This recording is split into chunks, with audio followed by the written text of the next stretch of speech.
Every year in the United States, 380,000 babies are born preterm. 18% are born to non-Hispanic black women, whose risk of preterm birth is approximately 1.5 times that of white women. Preterm birth complications are the leading cause of death in children under the age of 5. My little girl was one of those statistics. Premature birth puts infants at risk for acute and chronic health and developmental problems. But it isn't just the baby who is affected. Families bear the brunt of this traumatic experience that can lead to long-lasting mental suffering, which then leads to persistent problems such as depression, PTSD, anxiety disorders, and impaired parenting. Communities feel the effects as well. An estimated $26.2 billion is spent every year on medical care, educational costs, and lost productivity. In fact, the average first-year medical costs are about 10 times higher for preterm infants than for full-term babies. The root causes of preterm birth are not fully understood. It is a complex cluster of problems with a set of overlapping factors of influence. Many times when a mother gives birth prematurely, there simply isn't an answer why.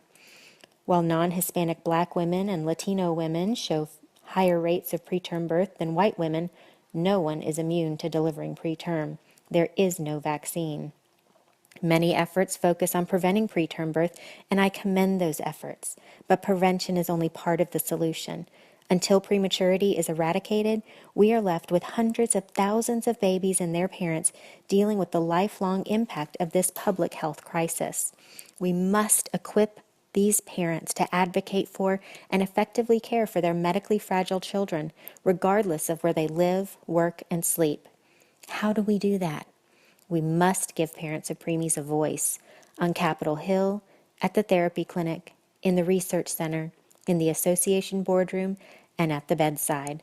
Today, the parent is grossly underrepresented throughout all levels of healthcare, which equates to wasted time and wasted dollars on efforts that focus only on saving the baby and don't think beyond the hospital doors to ensure these families will thrive as their child grows. But we have a network of families supremely motivated to effect change, but we face the titans of government, provider associations, and industry who are either unwilling, unable, or simply ill-equipped to integrate families at every level. It is up to us to mobilize these families to ensure the collective voice for parents of preemies is heard in order for policy and care guidelines to accurately reflect the needs and best interests of this demographic makeup of the current population of preterm infants and their families. We can do better. We must do better. Our children are counting on us.